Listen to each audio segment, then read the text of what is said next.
Hello, welcome and welcome back. This is Jacob and today we are gonna be continuing the narration and character voice acting for the Babel story. Alright everybody, part 2, so here we go. More story and the usual recap here at the beginning, but before we do so, to anybody bumping into the narration through this very episode, the playlist is in the description of the video. And of course I would highly recommend going through part 1 and continuing here and not just blindly picking it up, but you do you. But yeah, playlist is in the description of the video, so enjoy the story. And of course, guys, thank you very much. You know, usually it takes for these narrations to pick up a bit of viewership, likes and stuff like that, and comments of course as well. But part 1 kinda popped off. And all I can say is, guys, thank you very much. It really takes quite a lot of time to usually accumulate, you know, a lot of likes on a video and stuff, on my stuff at least. But seeing that part 1's both likes and views are quite above the norm, all I can say is thank you. And to anybody, and I've seen a bunch of new subscribers just come in through that very episode. First off, hello and welcome to any new subscribers. Hope you are enjoying, or I guess you are enjoying, considering you decided to subscribe. So, you know, thank you very much for giving me this chance. And yeah, hello and welcome. And thank you for all the comments that you guys left last time. Even if you are on top of that, even recommending these videos around and getting even more attention to them, thank you double and triple is all I can say. Much appreciated. And just going through the comments that you guys left last time and stuff like that, I can tell that you all are excited. Either you are experiencing this for the first time through this, or you've already read and are re-experiencing it. We're all here. We're all here to cry, right? This is what this is about. We're all here to feel emotions. But yeah, seriously, thank you guys very much. Much appreciated. Seeing all of that is just amazing. That's all I can say. And yeah, there was one thing that got brought to my attention, like pretty much just as I was about to start recording this intro for today's episode. There was a graphical glitch, or rather a rendering glitch, I guess, in the previous episode. Luckily it didn't do much. I guess I missed it while I was skimming through the episode after it was rendered out, after the editor was done with it. There was like 3 or 4 seconds on the screen where the bottom half of the screen during the scene between Scarai,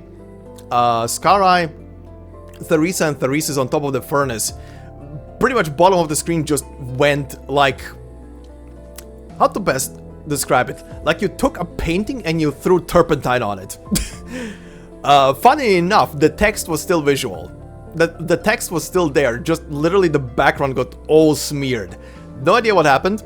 The raw file was fine, but I guess the editor did something and I kinda didn't notice that until it was already up. So thank you for bringing that to my attention. I'm gonna pay more attention this time when I rendered this whole thing out.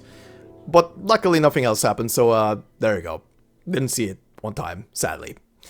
Anyway, stuff happens. But yeah. We're gonna do the recap now very quickly before we head into part 2. For those of you who wanna skip, as always, all timestamps are down in the pinned comment in the comment section below by me. And enjoy! Alright, so last time we began our story closer to present time, as we first off see or hear about a prophecy left by the Cyclopses before they headed to the Frigid North, aka towards Sami, to deal with their stuff. And we see Ascalon confront one of these Cyclopses who didn't go anywhere. A person by the name of Scarai, who is the de facto leader of the Scar market in Kazdel, and she pretty much murders his ass on the spot. We don't know the full context yet of that whole thing, why she killed him, but I mean, we can safely assume we're gonna learn through the story. After that, we jump menus and we see Theresa's address a assassin woman who was originally had orders to assassinate Theresa's, but because of recent developments and well, Theresa sorta being back in the Londinium arc, that whole thing fell through, as the orders were from Theresa to assassinate Theresis, but because of circumstances now, that whole thing is falling through, and she is swearing fealty again to Theresis, and he pretty much gives the assassins a pretty much clear order, and that is to go down into the mausoleum, confront the Steam Knights, and murder every single one of them. And that is, well, main story stuff. But we then jump venues back to Rhodes Island, as we see in a not so far off past, kal'tsit rush through the corridors of Rhodes Island, trying to breach a door and also killing some intruders, it seems.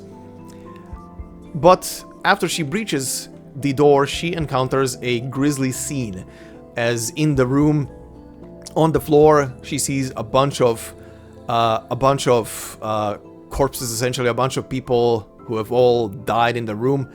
An unconscious doctor on the floor, Amia in a gentle embrace by Theresa on the floor, and Theresa herself together with Amia lying in Theresa's own pool of blood. Welcome to the end of this story, at the beginning of this story, I guess. That will come later. But for now, we jump even further into the past, to the year 1030. Back into Kazdel, into the Scar Market, which is situated below the city of Kazdel, so it's in its pretty much seedy underbelly.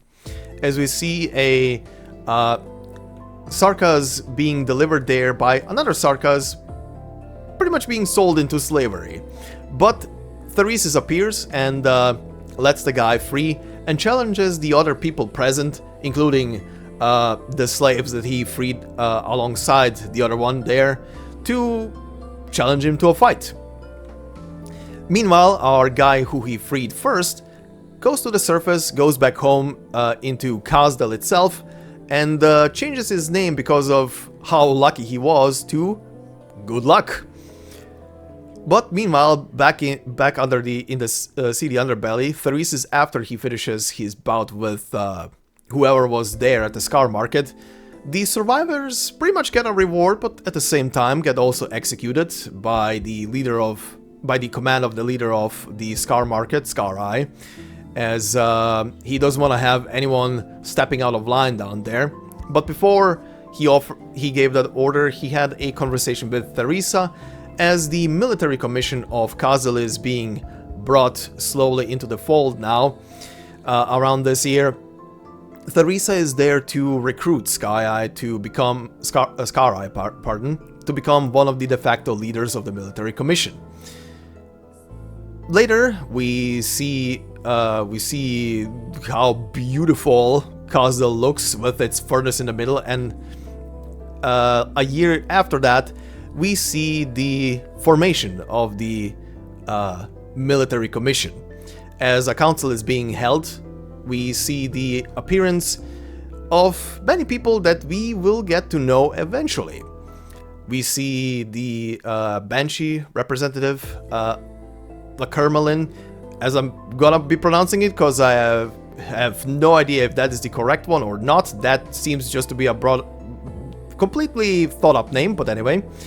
Lakermalin, who we do know as Logos' mother. The other people who are present are obviously Dukarel, aka the Sanguinarch of Vampires, and Nezalem, which is the Nachtseher king. The Damatsti is also present in multiple forms throughout the city, but also apparently there is one shape-shifting version of the cluster outside of the chambers as the meeting is being held. Outside of that, we get a letter from Leithanian from the Liches, as Fremont offers his response, and his response is essentially the Liches will not participate, but if need be, and Kazdel is in any kind of danger, he and the Liches will come to their rescue. The Banshees have pretty much the same stance, as they will not be participating, and they're still recovering from the previous big war. But if Kazdel needs them, they will be there to help. The other participants do swear by to be part of the military commission, because of a vision shown to them by Theresa herself. Meanwhile, Meanwhile, our dear buddy Good Luck ends up in a brawl, and all bloodied gets carted off to a Babel office in Kazdel to be treated, and there he meets his future wife, who is a Lithanian, who is a woman of Lithanian descent.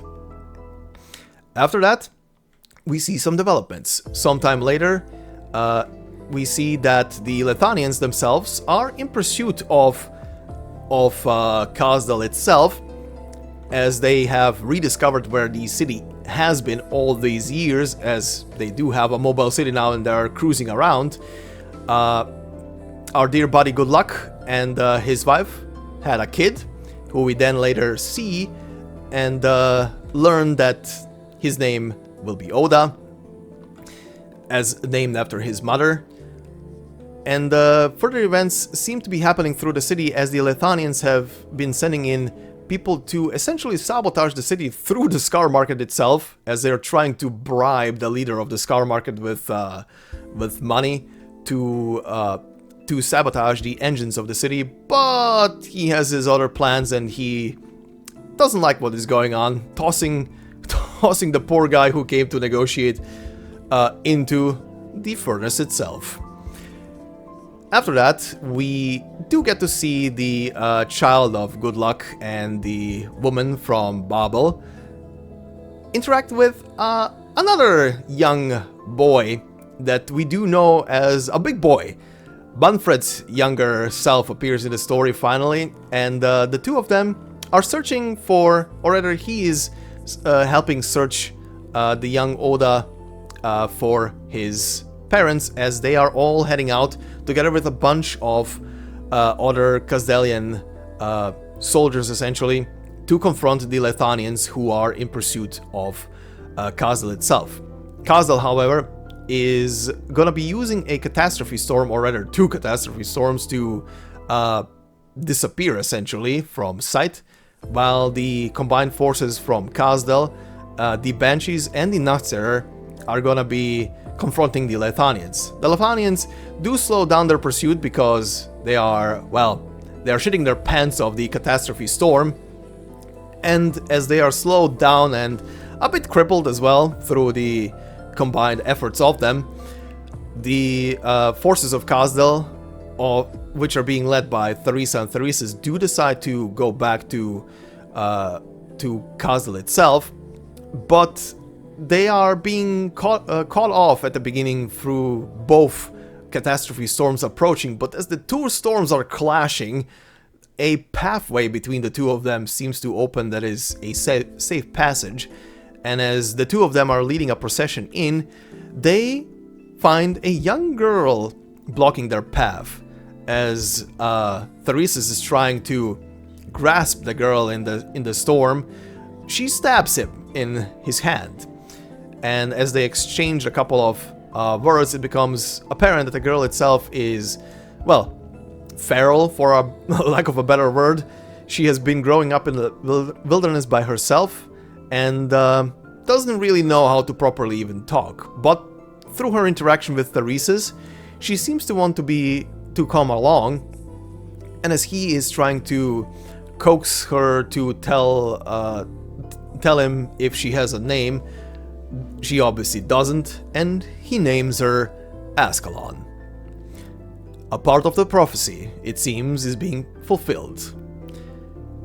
Later, after the forces return to Kazdel and sort of celebrate their victory, as they did shake off the Lithanians and won that war that they have with them, the wife of Good Luck sadly has an encounter with someone who is severely shell-shocked from the events of the war, as he has seen all of his friends and companions die in the conflict, and also his son, in a very grotesque and brutal manner, was killed in front of him.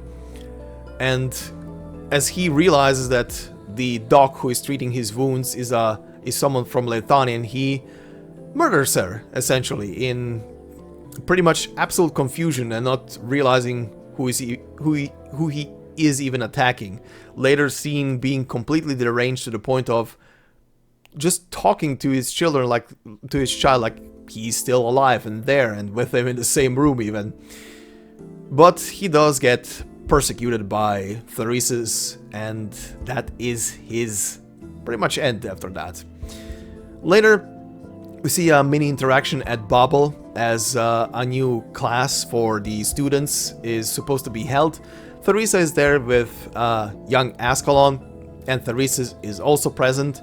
But because of the recent events with the Lethanians and stuff, people are not really trustworthy of the Babel group anymore, and no one is appearing for the lectures. But as luck would have it, a young Manfred walks in and gets immediately assaulted by Ascalon on first glance, but he's there to find Theresis himself. And that is where we left off. Well, we left off with Oda's father essentially heading out on a path of revenge. And that is where we're gonna pick up now. So then, today we are gonna be covering the story for stages 3, so battle stage 3, and the scene ST-2. Doesn't seem like much on first glance, and yes, this is a heartbeat. It's still a lot of story, and more on that in a bit. I have a couple of things to say, but I'm gonna do that after we are done with certain bits. So, let's begin. Stage 3. Silent Crack. Today, though, we face the tragic reality of disunity and betrayal. Let's begin.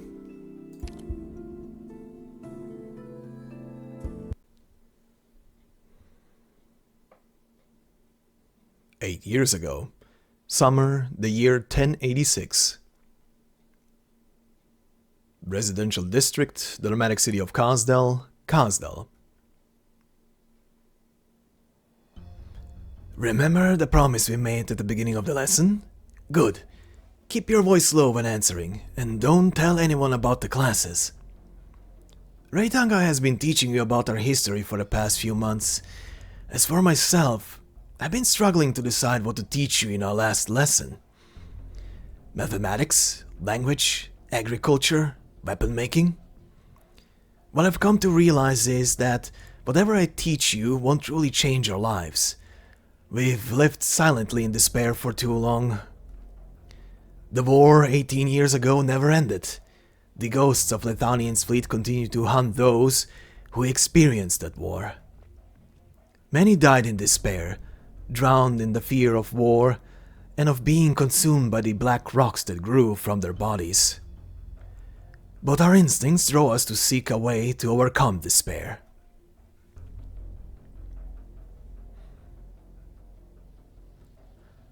Some declared war on despair, on the outsiders who oppressed us, but they all fell short in the face of cruel reality.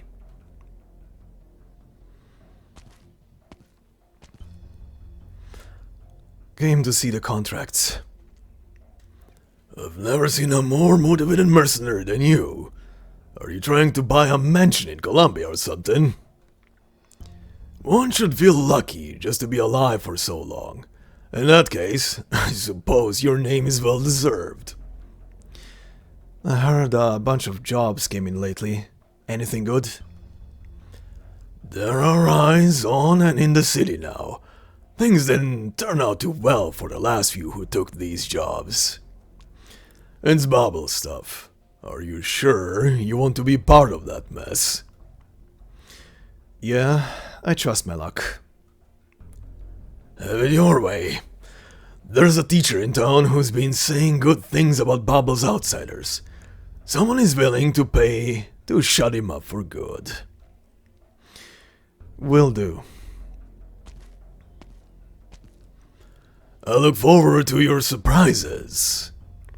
Hope your luck doesn't run out today.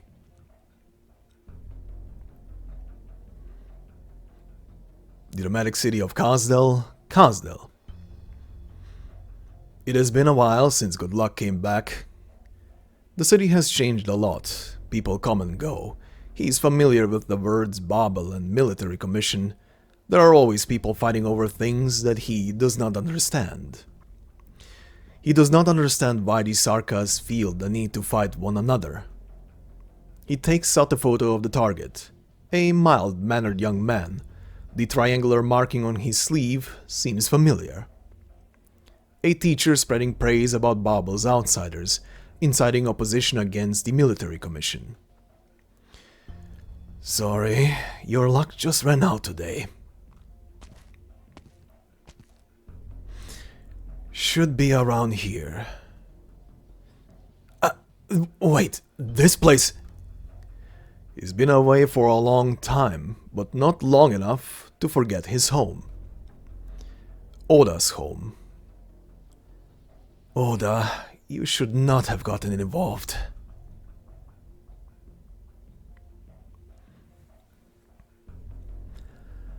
We've gotten used to despair from one defeat after another at the hands of powers beyond our ability to resist.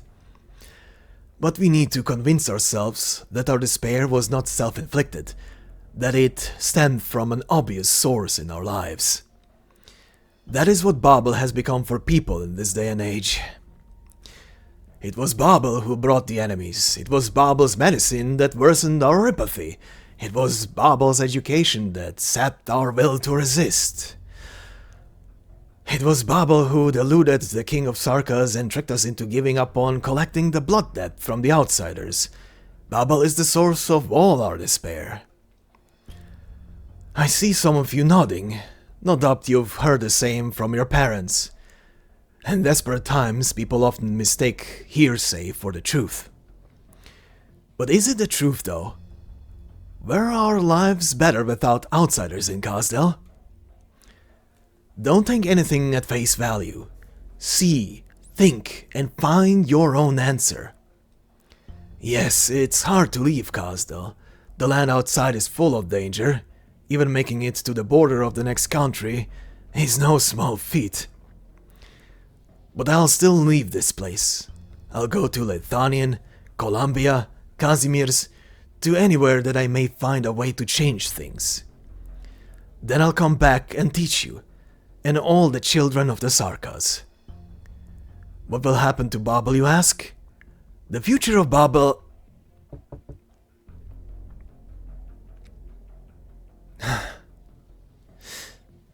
Hide yourselves. Don't make a sound. Hello? Are you looking for someone? Sorry, I got the wrong door. Do you need help? I'm familiar with the area. He smiles. There is no panic in his eyes. Ascalon scans the sparsely furnished room and understands.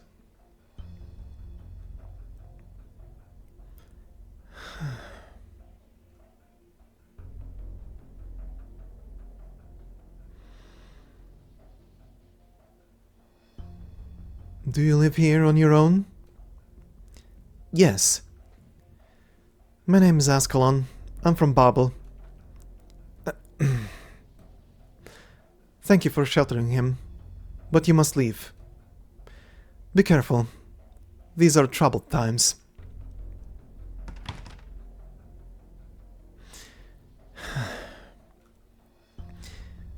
You heard her. Someone knows you're here. You need to go. Not just the military commission, but also those mercenaries who've been bringing trouble to our doorstep. I know. I'm very grateful to you for lending us your house to serve as classroom. The children, I'll take them home. Don't worry, you can continue your classes in a few days, once the storm has passed. There will be no need. As I've said before, I'm ready to leave. I've already spent too much time here because I wanted to see the lessons through to the end. There are many places that I still need to see. Alright. Oh, don't forget the potatoes. They're from the children and me. It's not much, but they will serve as a few meals on the road. Thank you so much. All of you. I should be the one thanking you. I learned a lot from you. For the past few years, Kazdel has grown faster than its education and public thinking can keep up. I fear that our powers will be our destruction if we do not change the present situation. The conflicts we see in Kazdel now are a good example. This is not how the Sarka should be. I have yet to find a way to change all these, but I know that the answer does not lie within Kazdel. Goodbye, Oda. Goodbye. May your journey be safe and smooth.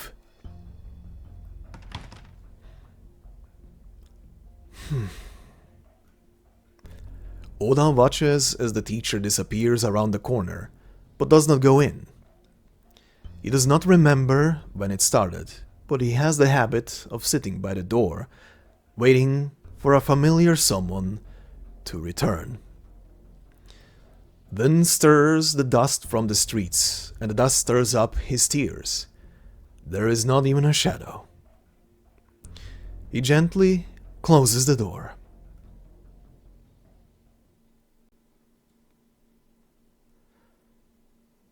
Oda. Good Luck sees the target leave the house. Then he sees a familiar figure that he has not seen for a long time. His blade feels heavy. He cannot move. Oda, I'm sorry. I didn't know. I'm a lousy dad, but... He tightens his grip on the knife's hilt. He knows only one way to give Oda a better future.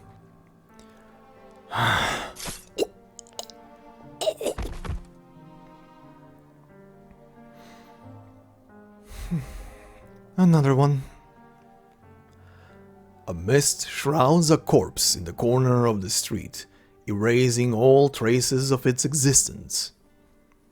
The passing of a life in Kazdel is akin to a speck of dust falling to the ground, unheard, unceremonious, and unnoticed. His luck has run out.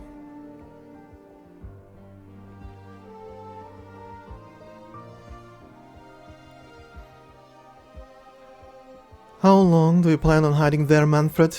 Or are you planning to stab me in the back now?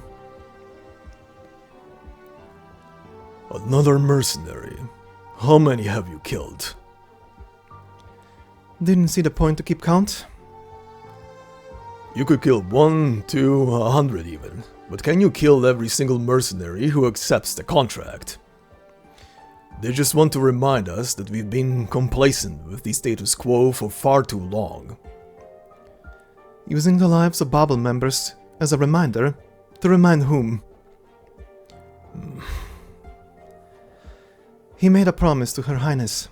Is this what he calls protection for Babel? All I see are crackdowns on Babel and mercenaries running wild. There are some things that should not be said aloud, especially not by you, Ascalon. If you don't like it, arrest me. Let's see if you've improved at all under his tutelage. The General has taught me that there are more important things than violence. And by the looks of things, the mercenaries aren't the only ruthless cutthroats around here.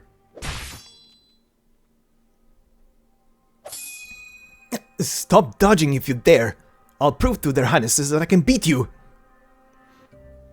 Too slow, Manfred. Wait! Ah!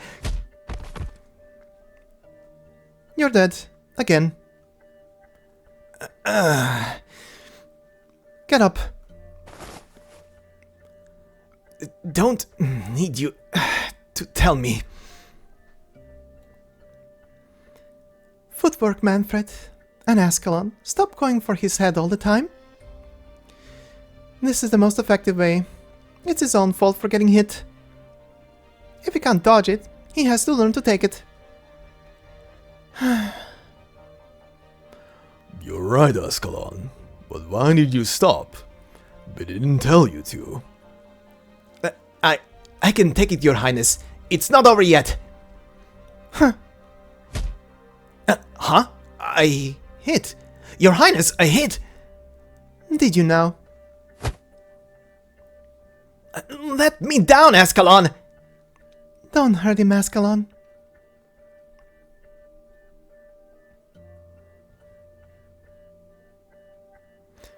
Manfred's long limbs flail helplessly in the air, while his torso is tied to a wooden stake.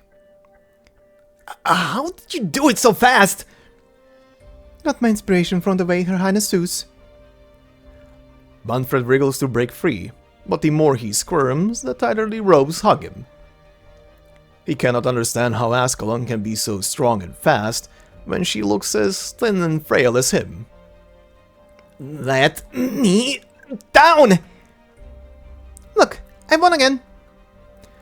Ascalon raises her weapon high and grins victoriously at the twin sovereigns. Ascalon has gotten a lot more cheerful. What are you thinking? They're different from the other Sarkis children. We can change them, but how can we reach all the children of Kazdel? Give me time. Babel can do it. Time is a luxury. I know, but education is not something that can be rushed. What we're doing is leaving hope for the next generation. The flame of hope will never go out, as long as a single teacher in Kazdel remains willing to share with these children the vision of a beautiful future.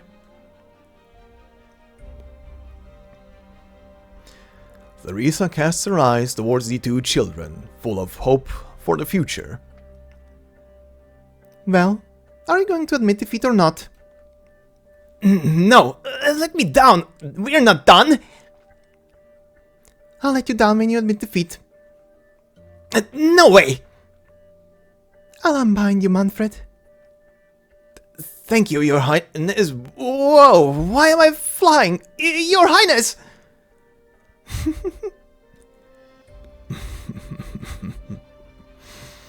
Alright, that will do, Theresa. Let him down.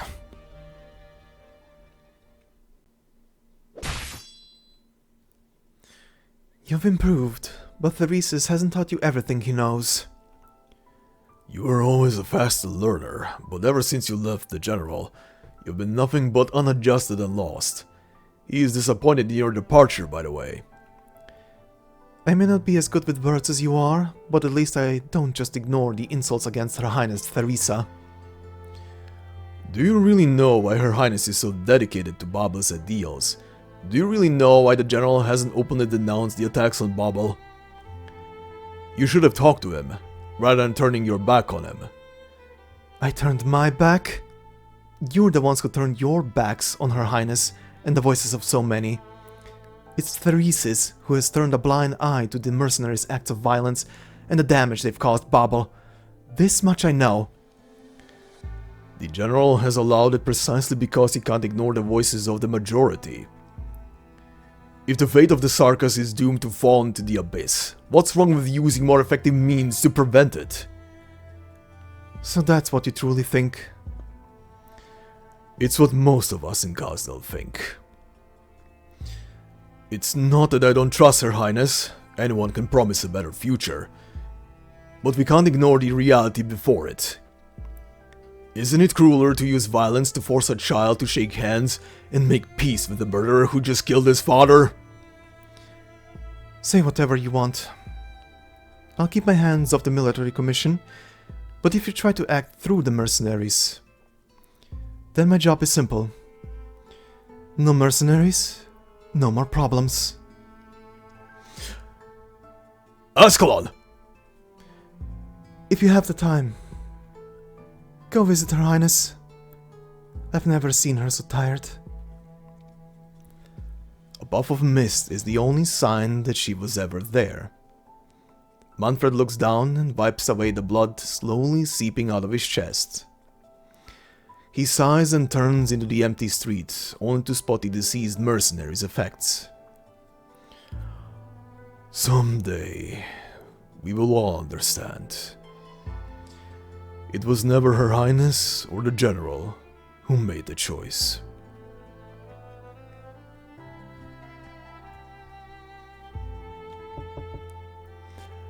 Who's there? He hesitates before the door. It has been a busy day at this old ramshackle house, from the teacher to the multiple visitors. Who could it be outside the door? Has father finally returned? And if so, what should he say? He has learned so much from the teacher that he wants to share with his father, whose visits back home have become less and less frequent. He takes a deep breath, collects his mind, puts on a calm face, and opens the door. Hello? Good evening. Can I help you, sir? You know who I am? No, sir, but I know the uniform of the military commission. Just a routine inspection. Do you recognize these items? This is my father's... There have been some disturbances in the city, and I'm afraid your father... I'm so sorry. Where did you find them? Was there... There was nothing else left at the scene. I'm sorry.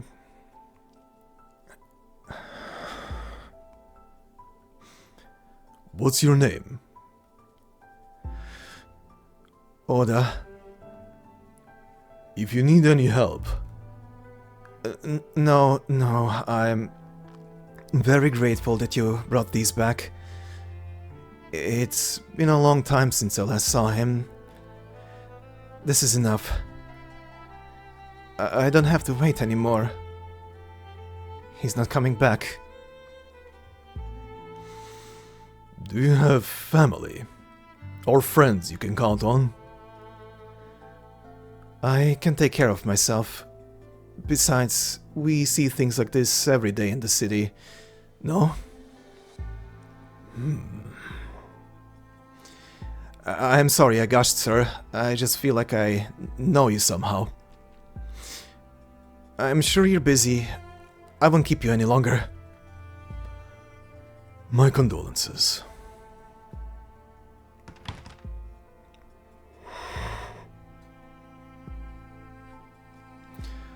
The door closes.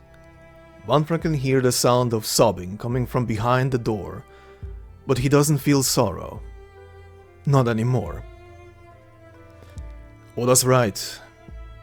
He's seen this too many times, yet he remembers this is not what the city was meant to be.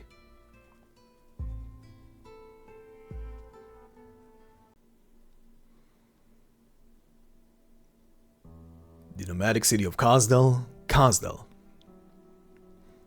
Let me through. This area is off limits. What happened? Are you with Babel?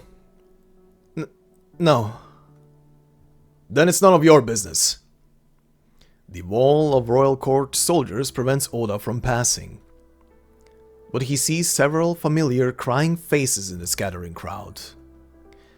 Those students? I think I can take this alley here.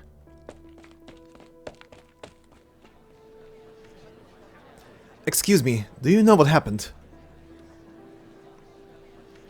Someone beat another guy to death. He's dead too. Are you trying to join the racket? Babel again. What is Her Highness thinking? Shut your trap. You owe everything you eat, everything you wear, and the roof over your head to Her Highness. Shh. Well, it's simple enough, alright. A teacher beat the father of his student to death. A teacher? How could... All the man did was scold him a little. And it was the teacher who was telling the kids all sorts of awful things. That's not true. You're a Babel shield too? Kids these days. Hey, what are you doing? Oda squeezes through the crowd and sees some familiar faces lying on the ground. He finally finds the source of the commotion, the teacher lying in a cloud of dust.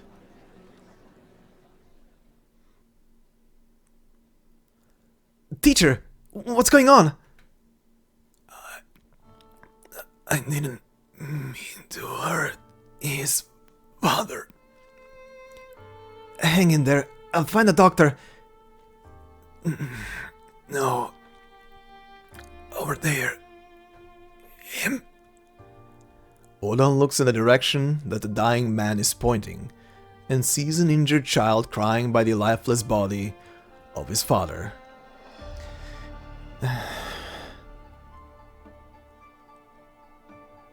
Oda runs through the burning streets, carrying an injured child in his arms, and pieces together the whole picture from what he sees and hears.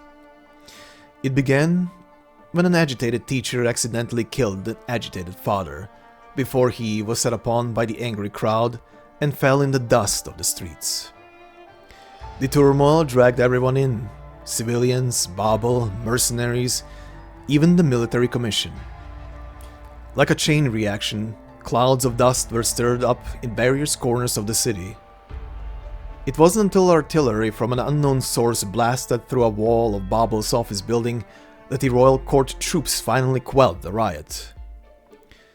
It began with an accident and ended with a shell that caused more damage to Babel than anything in the past 18 years, since the end of the war.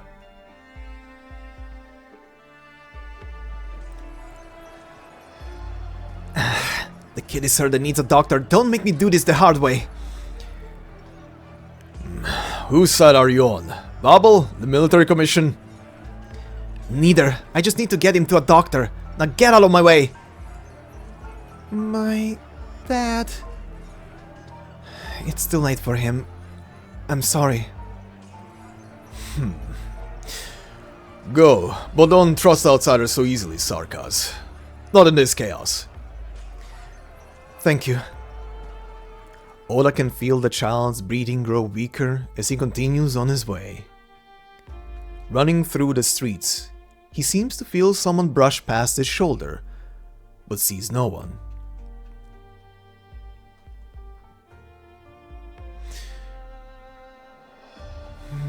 Was I imagining things?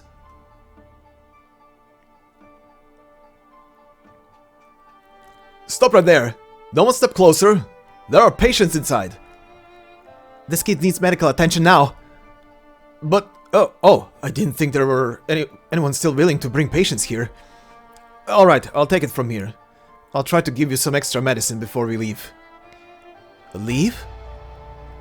Her Highness made a decision, but we all know what's happening. We're not welcome in Kazdel anymore. Where are you going? Outside the city? Aren't you afraid of the dangers in the wastes? Yes, I am. But if this city no longer welcomes us, then we respect its choice. I want to join Babel. I can help care for the patients or protect you.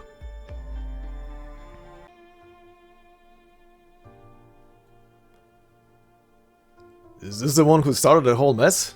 Will he live? I don't think so. Lost too much blood. Then what are you even doing here? Just follow the general's orders and don't ask questions. Who would have thought something so minor would need their highness's statement?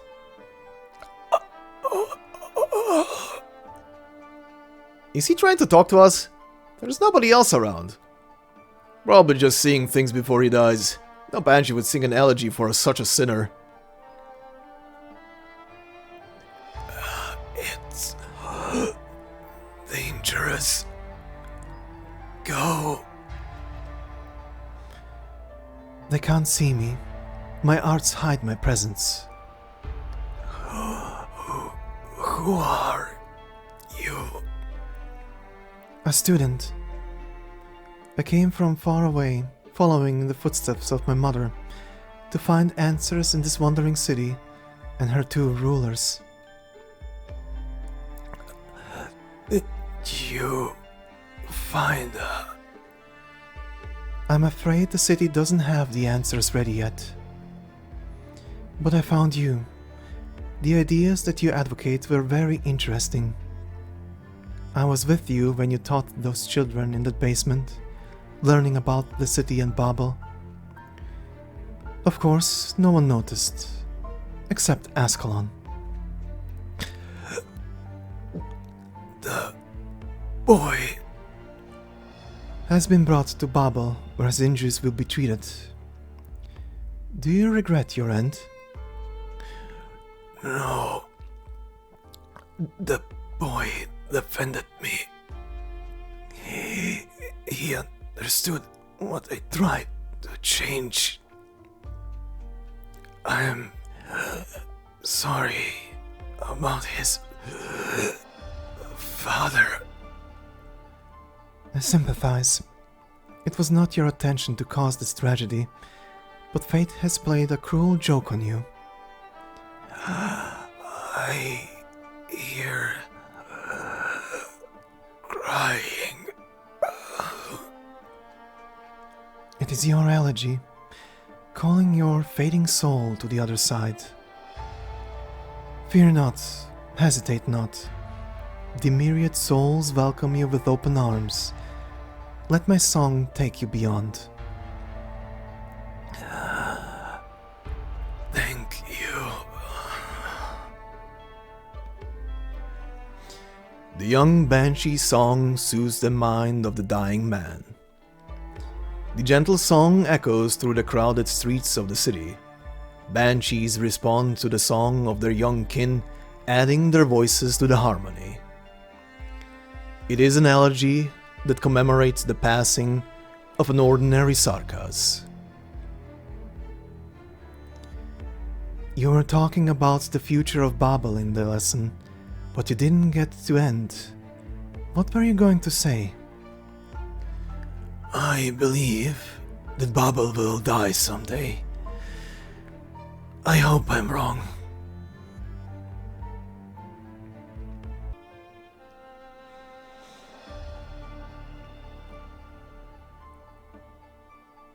A song.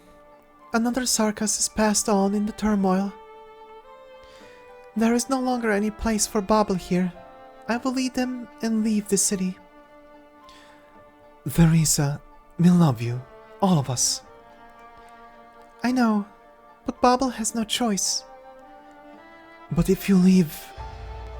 My people have made their choice. Neither I nor Theresa can change it. We cannot abandon hope, but the best course of action right now is to avoid conflict. Hatred will swallow us like a flood. You've always known, Theresa, our hero, our king. Gentle requests and gradual changes will not sway the minds of the Sarkas drawn here by Kazdel's rise. Lakermalin, Perhaps what I say will disappoint, even hurt you, Theresa. Rimbiliton, Sargon, even Columbia, you have opened their doors and allowed these Sarkas to negotiate with some as equals. Terra has seen more technological progress in 50 years than it has for millennia.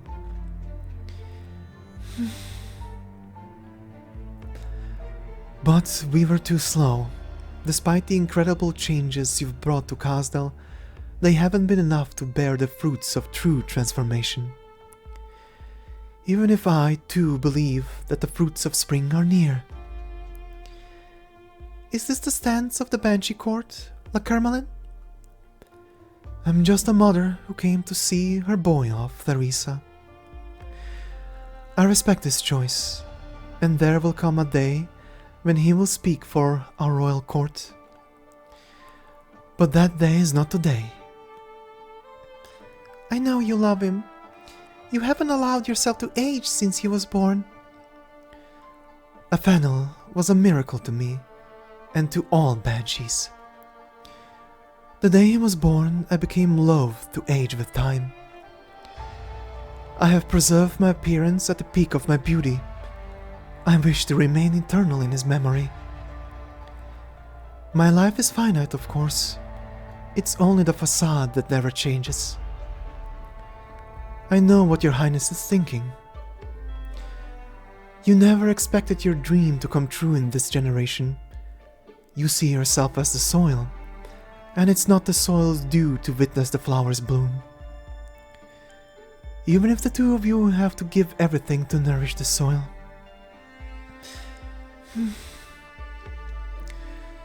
Humor my little self-indulgence, your highness. Until he finds the answer he is seeking, allow him to travel between the two of you, to learn from both of you. He will be the first sprout to emerge from the soil. Bring a fennel. Take care of him. Protect him in my place. I will, the Carmelin, my friend. Thank you. No matter where you go, no matter what fate awaits either of you, the Banshee Court will sing both your elegies and announce to all. This is my promise. It is the most ancient and powerful of witchcrafts. My final parting gift for you. The Carmelin. Will we meet again? I hope so. Until next time then, I look forward to the day that I can hear you sing in the mists of the Convalis. Farewell, your highness. I'm afraid I must stay here and go no further. Athanel will be part of your procession, after all, and I'm not ready to say goodbye to him yet.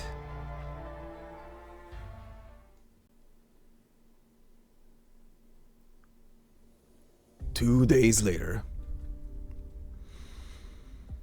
How long do you plan on standing there? You came a little too early, if it's Theresa you're looking for.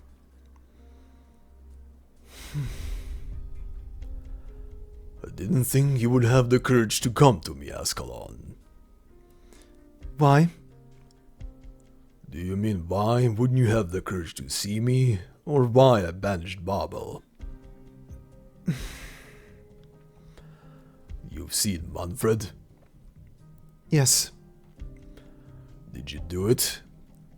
Not all the way. Good. Now, remove yourself before you say something childish and naive. Not even Theresa would agree with you.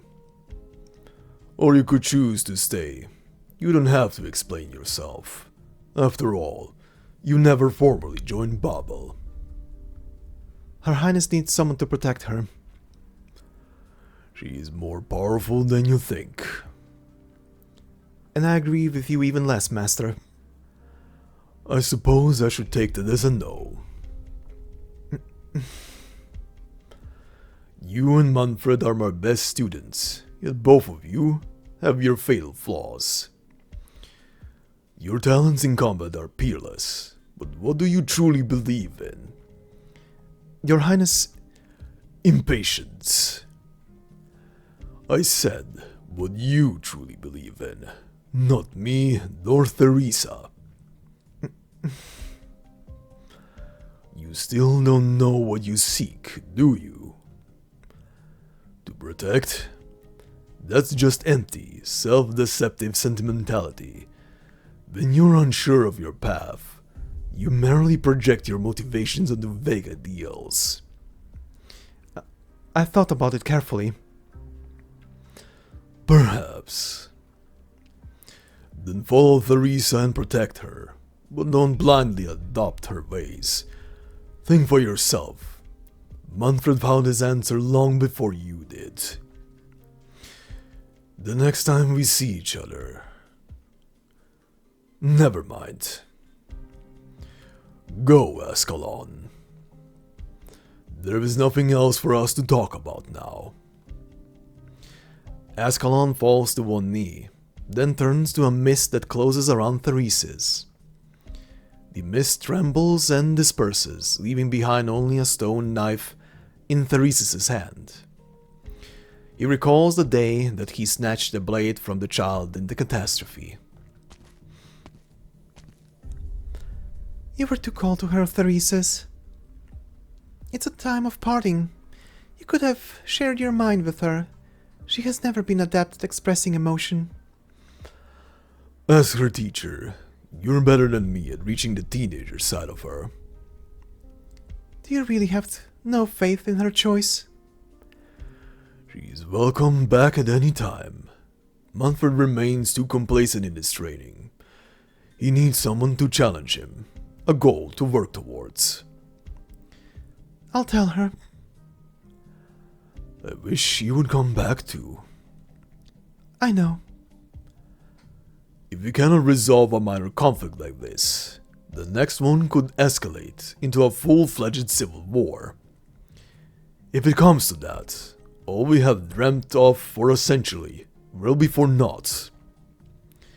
If that day comes, if I have to, I'll kill you.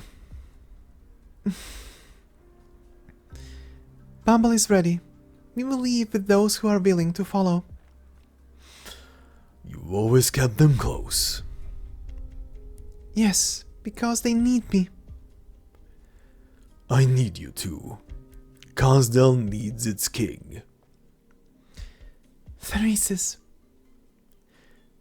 Our people have made their choice. The best course of action, for now at least, is for Babel to back down. I will continue to call the nourishing rain upon Kazdel, change the city's circumstances, and wait for the hatred to subside. But if you become the greatest threat to the searching dreamers in this long and painstaking process, I will destroy you. So be it.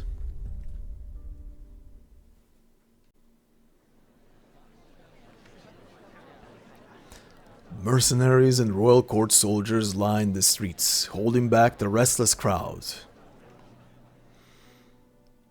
It was the king of Sarkas who brought food and shelter. It was also the king of Sarkas who allowed oppression and hatred to fester. The Babel procession stretches as far as the eye can see, past the barricades formed by lines of royal court soldiers, past the disdainful crowd. Theresis walks toward the crowd and stands with them. He has left Theresa's side for the first time in 2 centuries. We all know what we must face. I hope this will not be the last time we stand together. Will that day be far? Not too far. Theresa joins the silent procession. Their farewell to the city is soundless. Their path is one of hope.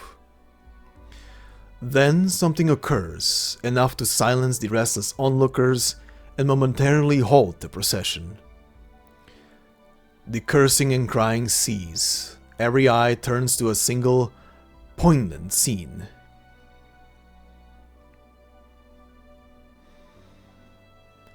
A mercenary steps out of the line to embrace his best friend in the procession.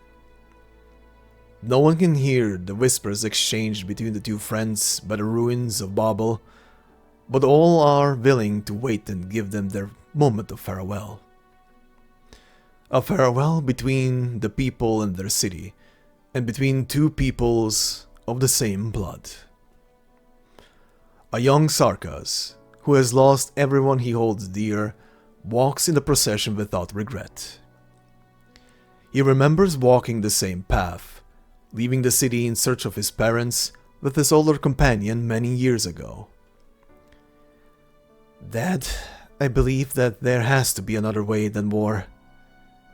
Mom, I know you believed in Babel because you hoped for a different way to live. Goodbye, Mom, Dad. Goodbye, home.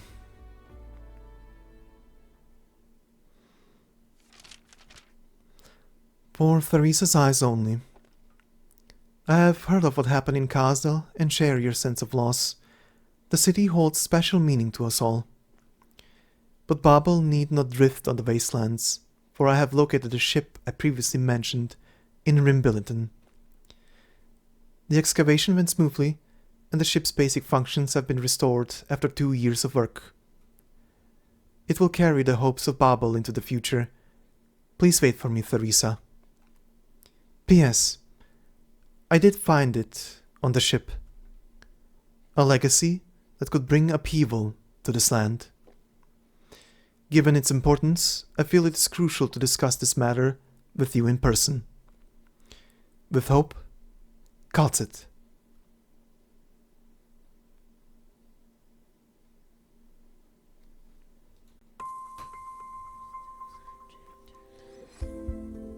This whole stage, cutscene before and after, has been 6 hours of my life of recording to get a clean whole thing done. I kid you not, this one thing took 6 hours. Usually one of these stages is maybe 3. This took double. And funny enough, it wasn't even the emotional stuff. It wasn't even the, you know, a bit heated moments and stuff like that. They took a couple of attempts to get a clean recording in. No. The toughest shit to record on this stage was all the highnesses and the theresis, followed by more ss. I'll give you guys a challenge. Do a character voice. Can't be whatever. Make it something that is not your normal pitch, your normal voice. Do it whatever. And then try to say certain lines that, for example, Ascalon is saying. Especially the lines where she's mentioning theresis, followed by something like a who and a s and a... The amount of times where I went just through a line was insane. I hate it. But yeah, this was 6 hours of my life of just trying to not go sis. Pain. And speaking of pain, holy pain this stage. Oh, immediately starting with oh god, that guy's luck was out. Oh. Ascalon just murdered his ass. Guy didn't even get to react properly. Just dropped. Oof. And then the most cursed and blurst thing that I did say I want to see Therese's, you know, developments and stuff and how he was in the past. But the most cursed and blurst thing at the same time is him chuckling because he is just relaxed and happy and is enjoying the moment. Holy shit. That... I'll be quite clear here. Sadly, I don't have any big reactions to post this time at the end of this video, because I was piloting this whole thing on like autopilot most of the time, and only reacting way later. When I was done recording through that section, or rather reading through that section for the first time where he chuckles to himself, I didn't even notice that I did it. I was just going on autopilot and reading the scene and just absorbing stuff. And like 3 text lines later, I was just like, wait, did he just chuckle and laugh to himself? What the fuck did I just do? Oh my god. And more babus. Goddamn... Goddamn logos, babu. Oh my god. Also, his mom saying that, or rather the conversation between his mom and Theresa basically being, oh yeah, I didn't wanna appear like an old granny in front of my son, so I halted my, well, visually froze my appearance essentially. She's aging, she's just appearing to be young. Okay, that is a nifty goddamn spell to have. Can I? Can we all? But yeah, damn. That is a reveal. That is a drop. There were so many little tidbits and drops, but yeah. Goddamn Oda as well. Freaking Manfred. I did enjoy the scene with Manfred and Ascalon. Seeing the different aspects of Manfred as well is pretty good. Especially him and Ascalon in their younger days. Well, having moments. that was a moment. But yeah, Jesus. And yeah, Oda is joining Babel now. But before we head on to our next scene, we have one new thing to introduce here, which is the Bounty Hunter Knight. Bounty hunters skilled in witchcraft, equipped with self-made gear inspired by Kazimierzian knights. They take pleasure in tormenting their targets during missions. Oh goody. Just what I needed in my life. But anyway, we move on to our final scene for today, which is BBST2. Awakening in exhaustion. Things have not gone according to plan. Let's go.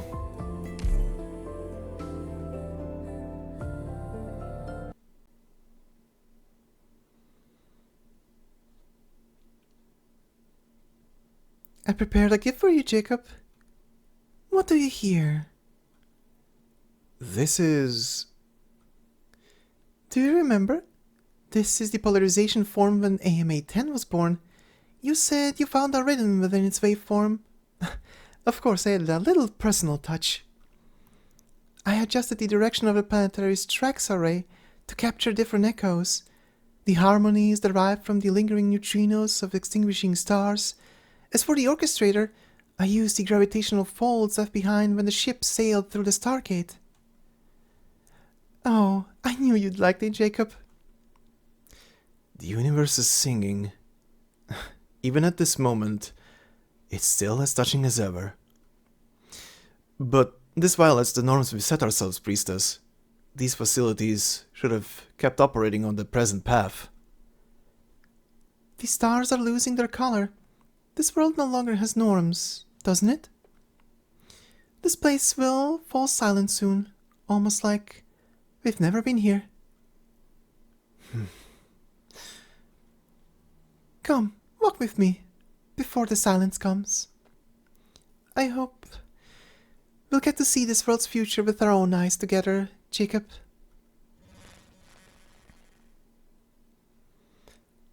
We will. I will wait for you in that world.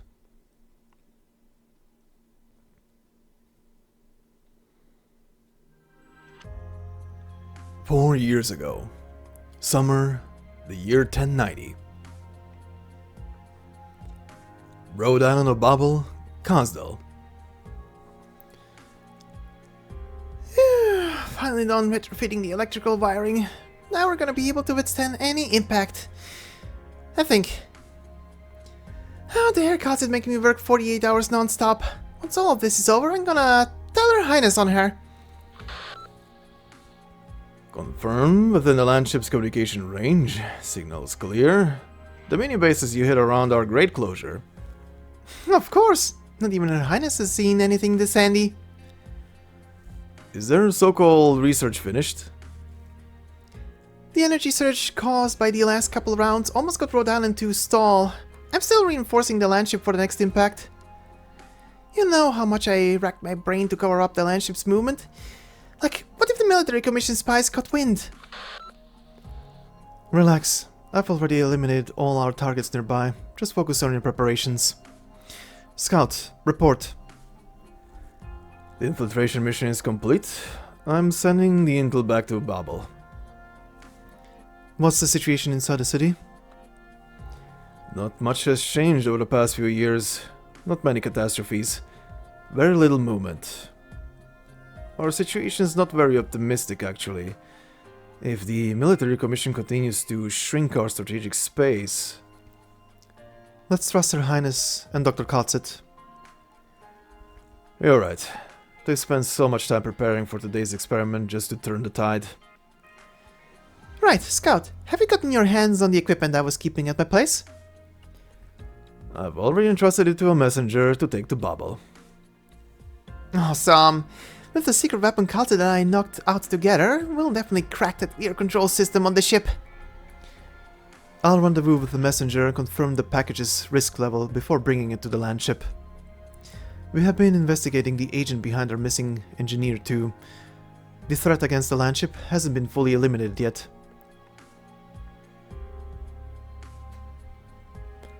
Closure, I brought you even more materials, just as you They're so heavy. Thanks, Oda. Those Looks like now I can make more safety equipment for Her Highness on kal'tsit. And I should install an extra line for backup. Hope there won't be any unexpected surprises this time. Do you need any help, Closure? Oh, you should hurry and evacuate to a safe zone with everybody else. The next wave of impacts is probably gonna be in 30 minutes. Now everything's all ready. I'm kinda curious. Just what kind of secret experiments are kal'tsit and Her Highness running? They even need to mod the energy and defense modules, not to mention those weird tests.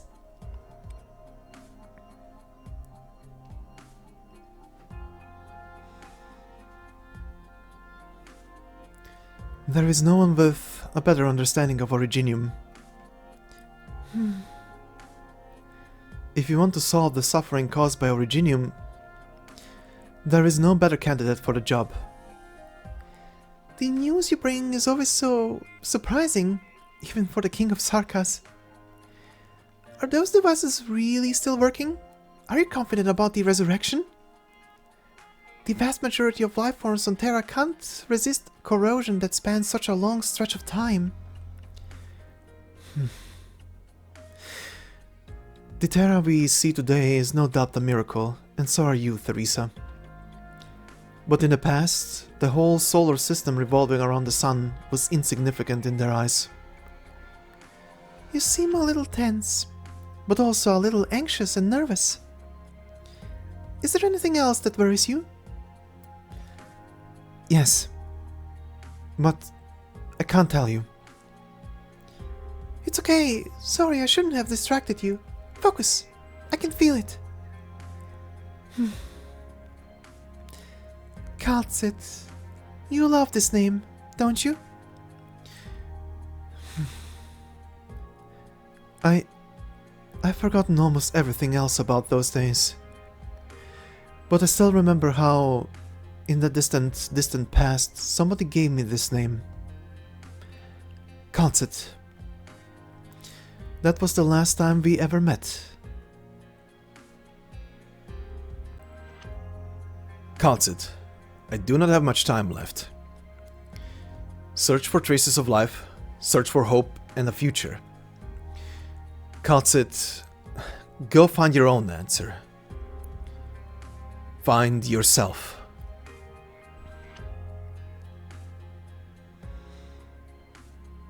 Then why hesitate? I know what you mean. It's just, I've had a premonition, worry, or perhaps a conjecture. At the starting point of this land, at a certain point in time when life had only started budding, something that can never be reversed happened here. And I don't know what it is. If it's someone that even Dr. kal'tsit can put her full faith in, then I'm not one bit worried. Besides, considering how cautious you are, the safety measures that you prepared well ahead of time have never allowed me to worry. I'm sorry to say this, Theresa. This alone, no matter how many contingency measures I prepare, I still can't confidently say anything inconclusive. Theresa, I can't guarantee that I will always make the most rational decision. And this time, I want to believe. Then do what you want to. I'll be here, with you. kal'tsit's hand touches the door that has stood silently still for a cryptically long stretch of time. A new wave of tremors reaches Rhodes Island. The door loosens.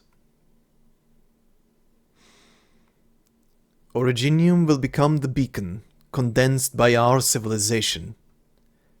If one day other life forms in the universe lose their homeland and seek a way to resolve their plight, they will witness that we once shined, we once resisted, and this is where we rest. We once delivered a gift to those who came after us before our annihilation. Hope.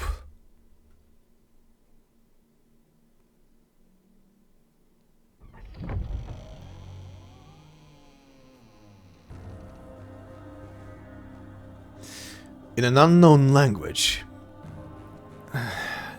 This place... Is it... time already?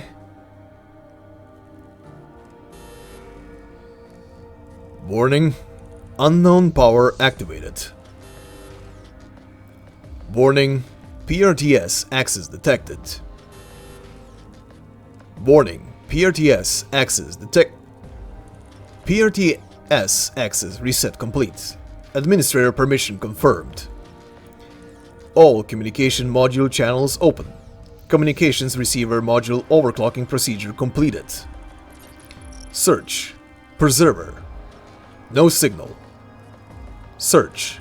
Karula Arbor. No signal. Search. Celestial Fulcrum. No signal. Search. Followed by unknown static noises. No signal. Search complete. No signal detected on any channel. Would you like to retry? No answer. Just me. How long has it been? Searching progress logs. Latest update. 4,755,954 days ago. Abnormal vital signs detected. Loading restoration module. Restoring... Did I wake up too early or too late?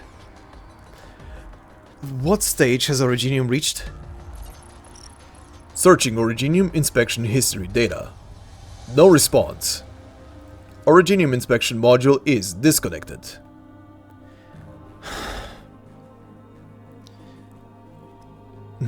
Terra? Why save all these redundant information? This isn't recorded in the database. A new language? A new civilization is born? It's just me. What about her? Priestess? I can answer your question. I saved those data in PRTS in advance. You... A hint of unfamiliarity, perplexity, and vigilance flashed in the eyes of the person stuck in the past. Kal'tsit senses it from the glare of the person in the sarcophagus.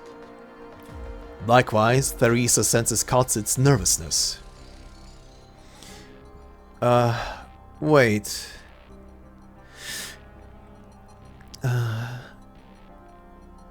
You've changed a fair bit.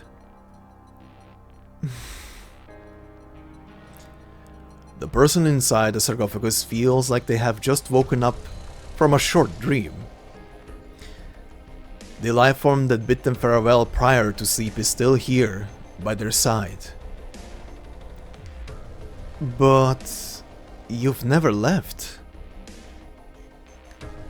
No, from the moment I left this place until now, when I am standing here before you again,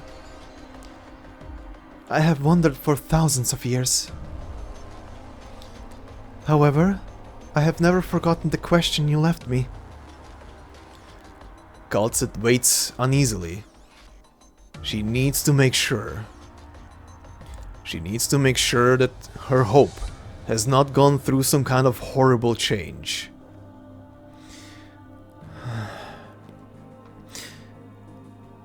That was not a question. That was what I looked forward to. Then, have you found the meaning of your life yet? Kal'tsit.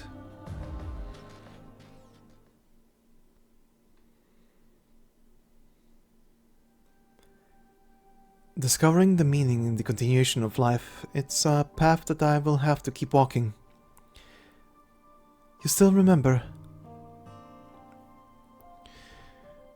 I still remember. To me it was like yesterday when we said goodbye to each other, but it also seemed like an eternity. But to you, there was never a moment when I forgot all you have done for me. Aside from my life, you granted me one other thing that I found most precious. Freedom, Dr. Jacob. Please, just the doctor will do, kal'tsit. Let me, get out first. You are still very weak. I can help. No need. Kal'tsit, I still have many questions. What has become of Originium? I couldn't find any records. It still grows on the continent outside. So I woke up too early. You've suffered, kal'tsit. I can tell from your eyes. You woke me up because you need my help. Yes, we need your help. I see. That, devil? I can see from your friend behind you that not only has Originium found an unexpected way to exist, she also possesses, yes, civilized Eterna. The course of this civilization is very complicated. What's her name? Does their civilization have anything like that used to refer to individuals? Theresa. Theresa. And I wanna point out just very quickly, the conversation up until now was handled in a completely different unknown language. Now we are slowly dipping back. The Awakened One walks up to Theresa and holds out two arms, showing the palms of those hands.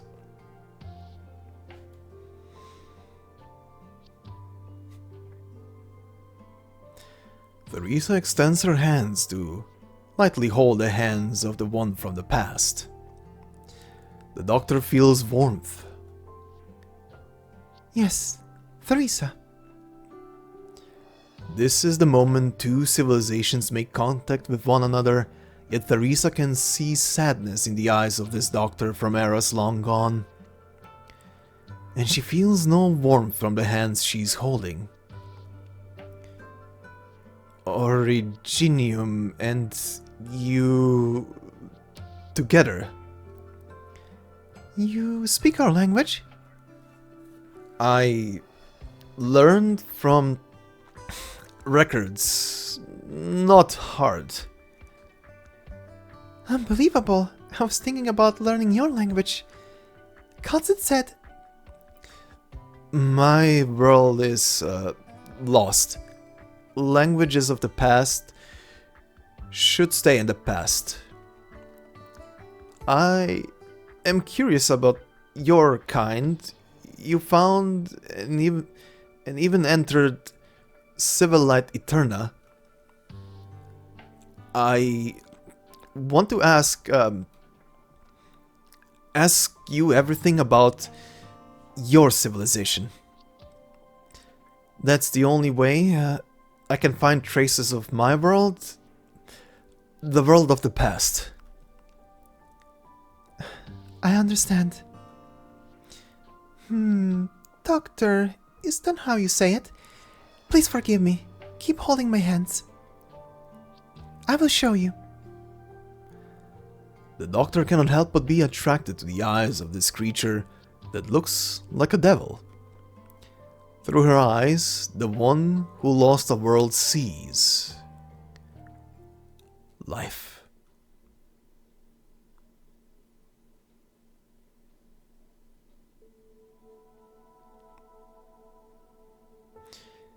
Civilization is born from the instinct of living beings. It's survival of the fittest. Natural selection. This is how the cycle of life is formed. A feeble wailing from a burden beast can be heard.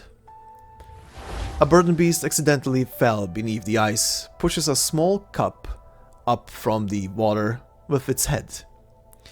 The small burden beast staggers on the ice and walks toward the hunters who are waiting afar with their bait.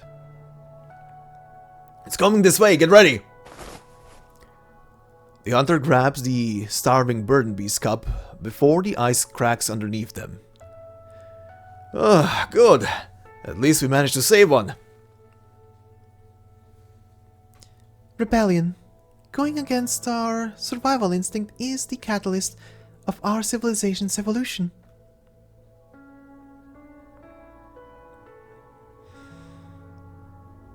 And curiosity. Curiosity is what we burn our lives away for, the staircase that allow our civilization to proceed forward. A pioneer chasing the stars is pushing forward with his fallen ally on his back. You dipshit. Why can't you keep at it for just one more day? The newspaper already said it was the crashed aircraft of the Wrights, not a shooting star. But you just had to go to the bottom of it. They were failures who crashed from the sky. What was there to risk for your life for? Those rocks that fell onto the land? What did you want to prove to me?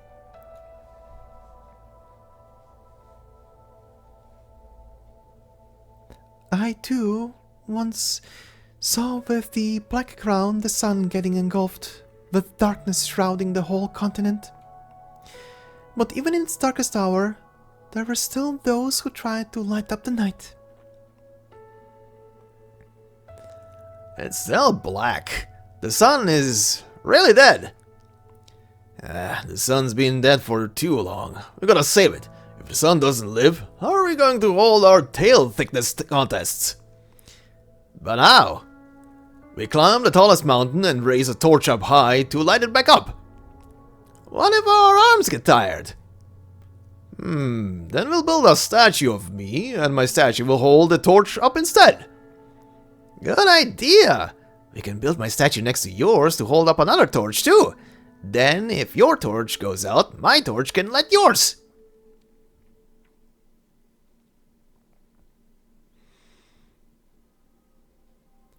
With fire comes light, and it is light that guides us toward hope. And my kin see deaths as a different interpretation of hope. After your body's destruction, to become one with the city within the soul furnace's flames is an honor bestowed only on those who are most respected. They will grow as originium crystals and become one with Kazdel. The newborn will grow among the fluttering dust and continue their march forward with hardship in tow amid the chorus of the myriad souls. Progress mixed with ignorance. The cycle continues and repeats over and over. So, beautiful. So, nostalgic. Your kind, Terra seems to have gotten back on the right track and achieving enlightenment. How is ignorance defined, and how do we prove the progress of enlightenment? The way I see it, all of this is part of our civilization. But the things you showed me, most of them are extremely different compared to your race. Conquerors and conquered both have been branded with inerasable marks by this land throughout the evolution of civilization. For the sake of survival, I believe that all discrepancies will be unified, and all clans will become one. In the future that I envision, all the many lands will become one. That's a stirring belief. It's admirable. I can feel that. You truly love this great land. Be it discrimination, war, or disaster, the object of your love has long surpassed an individual or a clan. But if you surpass the extreme of the civilization you belong to, no one will be able to comprehend your love. On the contrary, they will love you. Do you understand what you will have to go through to teach the future you strive for? If there is no choice but to walk that path, I will gladly do so. Theresa, a Terran. No wonder kal'tsit trusts you. She willingly took the risk to wake me in order to help you. Right. When every era comes to an end, there are always those who try their hardest to change the tide in the final moments. But most of the time, their stories don't end well. Nevertheless, there is no doubt that you have my admiration. After all, on a certain level, you are very similar to some people that I knew. I will never get to see them again.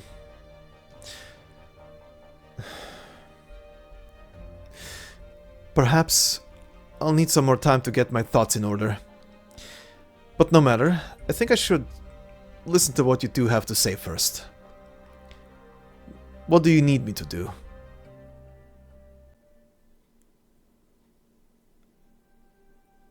Doctor, you need rest.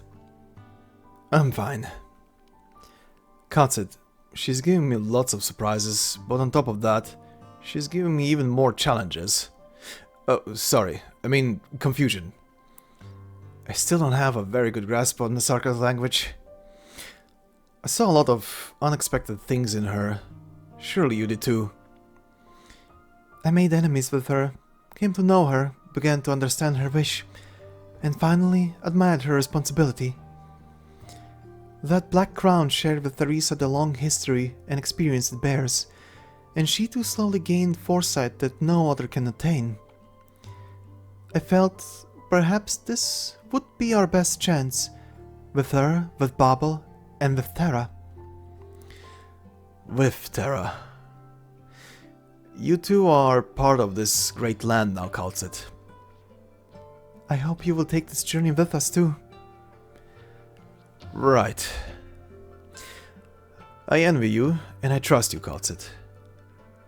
But I am just a researcher. Perhaps the help I can offer won't be as significant as you hoped. Oripathy, catastrophe, disasters that we have no methods to resist have been bringing many hardships to these lands, yet Terra's technology is almost entirely built atop the foundation that is Originium. Fighting over energy, the discrimination against the infected, and the estrangement between war and races are all further tearing these lands apart. We tried, but our efforts yielded very little. That's because we know practically nothing about Originium. We know nothing about this great land. What happened to the sky and the ocean? Where did the ancient ruins come from? How exactly were we born? We hope you'll be able to find answers for us. Surely kal'tsit must have already have shared some of those with you. As for Originium, I'm sorry to say that the person I am now can't give you a good answer. At the very least, not an answer to everything. When I woke up, I tried to access the logs tracking Originium's progress, but strangely, there was nothing. And this glimpse of Terra that you showed me has made me even more confused.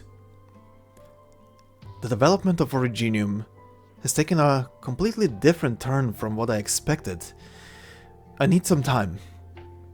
I need to explore and see this great land for myself, to understand how exactly Originium has influenced culture, life, and environment. This could take years, perhaps longer, and maybe after an enormous amount of energy is expended, you will receive only a most disappointing answer. I once made a promise to somebody. Thinking about it now, perhaps all I ever left myself for her was regret. That's why I won't make a promise slightly, kal'tsit. Forgive me. In that case, we will wait. No matter what your answer will be, Babel will last until the day of your return, Doctor. Thank you. Well, sorry, but I'm a little hungry. PRT has showed me that the landship has a temporary cafeteria. That it does, but it might be a little messy there. How about I take you... Thank you, Theresa, but no. This place has a special meaning to me too. Let me walk there slowly, by myself. Okay, be careful, Doctor.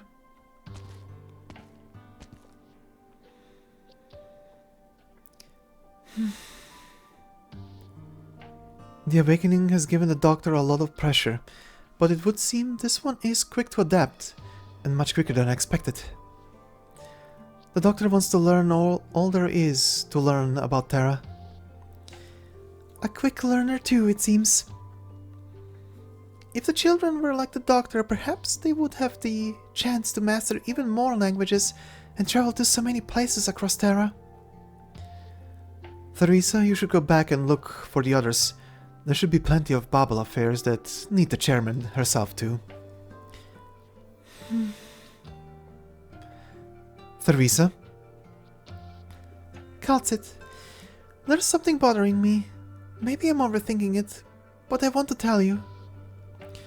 The Doctor seems to be very surprised by the look of Terra as it is today. You once told me that nobody has a better understanding of Originium than the Doctor. The same Doctor who said that the development of Originium took a completely different turn from what he expected. Then, what should Originium have been like? What should these lands have been like? What should the Sarkas have been like?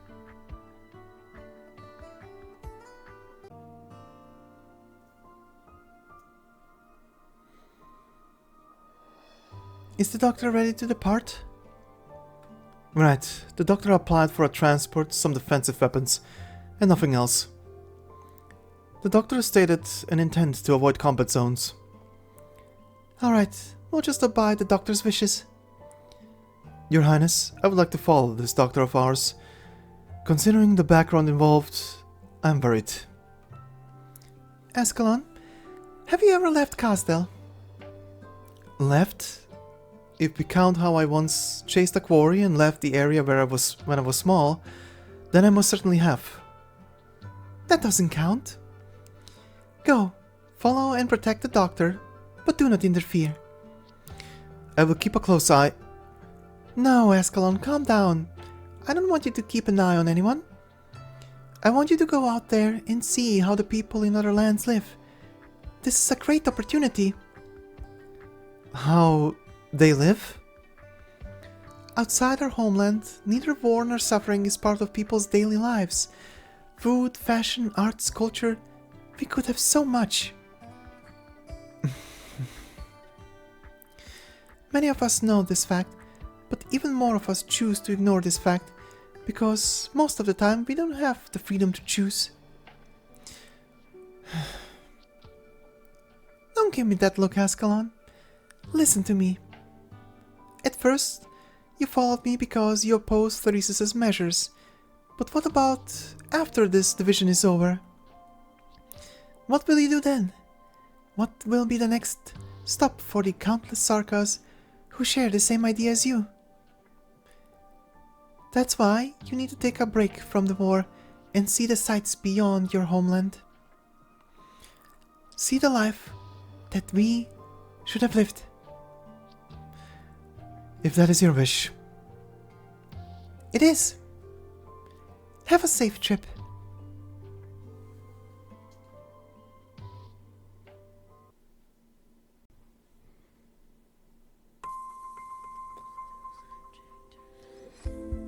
We have awoken, and we are confused, and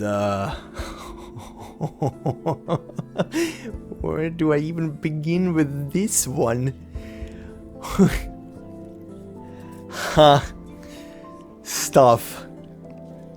Well, first off, stuff that was obvious. One of the names that was dropped at one point as the doc is waking up and going through the systems and trying to find, well, two things that were already obvious from that whole thing. The Preserver call, we know already from Lone Trail why the Preserver isn't reacting. That is explained over there. Karula Arbor, also we kind of know what's happened to that one. We do know it through IS-3. That's pretty much what is happening there. That thing is also not being manned, and well, crazy shit has happened there. You know, Seaborn. The third thing, no idea actually. I think that is new. I don't remember that name. Maybe I do. Maybe it slipped my mind. I don't remember. But I don't think it did? Maybe I'm forgetting. But yeah, also the query for Originium. And yeah, Originium definitely had some other purpose in the past, and Doc is definitely aware of it and definitely somehow connected to it. Still probably gonna be more on that, and that is one of the aspects I was hoping of this story to go into a bit. And oh boy, is it delivering. Also,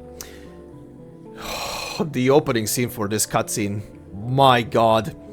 So first off, yes, for a while already we have known, you know, the term planetary engineering is something that is thrown around with these people, which is already nuts. It is insane. From a little text excerpt from, actually, and this is no super spoiler for anything, but there is a bit in the monthly Angelina story for IS-4, aka monthly squad stuff, but there is an excerpt from the very last bit of her whole monthly text block that you get for her story. And it's a conversation between two people from way ancient times, and they are literally talking about what Priest is literally saying here as well, kinda, in which the two of them are talking about the fact that the gates on Terra that we know of, to make them properly work, they had to realign the planet. They had to realign the orbit of the planet. If that is just going over your head when you listen to it, it should. It's insane.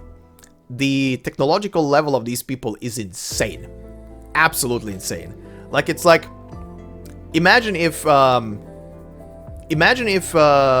don't know, you are able to repair your, I don't know, your bike. You know how your bike is, you know every screw on it, every little thingy, you know where it is, you know how to, you know, check everything on it if it's proper and tight and working. And now imagine if someone picks you up and drops you next to an engine of a jet and tells you to repair that. That's kind of the same here. Like, planetary engineering, building stargates, going, this planet is kind of crooked. I kind of want it 15 degrees to the left. Like, what? What are you doing? But yeah, kal'tsit also confirming that literally a solar system is a plaything to them. That is insane. That is absolutely insane. What the hell? What the hell is up with them? What? How did they get to the point? And that is, I think the scary point at this point is that this highly advanced civilization got fucked. They got fucked. That is the scary bit. That is the actual scary bit, I would say. But yeah, this was spicy as hell. And oh, most importantly, usually when the Doctor is in question, at any given point in any story, if the Doctor is being mentioned, despite the fact that the game will utilize the name that you give yourself, obviously, that you give the Doctor, for the text bubbles and stuff like that, I usually always disregard it and I just call them the Doctor. However, here, because of story aspects and stuff, I needed to use my name, essentially just to make an emphasis on it. So apologies for that, because usually I don't do it, but here it kind of would have felt off if I would have just kept on calling the Doctor, even though in certain moments, you know, the name is being addressed and stuff like that. So this was probably one of the rare and only times where I'm gonna actually do that. unless something in the future is gonna make me do the same thing. But yeah. Jeez. And yeah, I think we are now heading out into the wide world next time and are gonna see what happens. I guess we're gonna be soon meeting a certain bunny. If we are heading where I think we're heading next, I guess we'll see. I guess we'll see next time. For now, I will toss all of this into our render. And I need to still puzzle it together as well. So yeah, I have work in front of myself. But in the meantime, guys, thank you very much once again. Hope you enjoyed. And yeah, if you did, please consider leaving a like. It would help me out a lot. If you're new to the channel, consider subscribing. More to come, as you can see. And obviously more on the channel, as you can also see. And yeah, if you want to support me more directly, there are memberships on the channel available. You can become one of me many. And as always, no video will be behind a membership. It is pretty much just there to support me and the channel. So thank you very much. And thank you very much to the members that are there. And yeah, I hope you have a fantastic day wherever you are. Let this sink in. If you're following along with this and not going to be skipping ahead, let this sink in. Next part is probably going to be one extra day apart from this current one, because Mondays usually I take the day off. I will need a bit of a day to get the vocal cords back in order. This was a lot of recording. This was a lot of recording, a lot of voicing, a bit of yelling, and other stuff. So yeah, thank you very much, and I will see you in the next one. Until then, bye bye.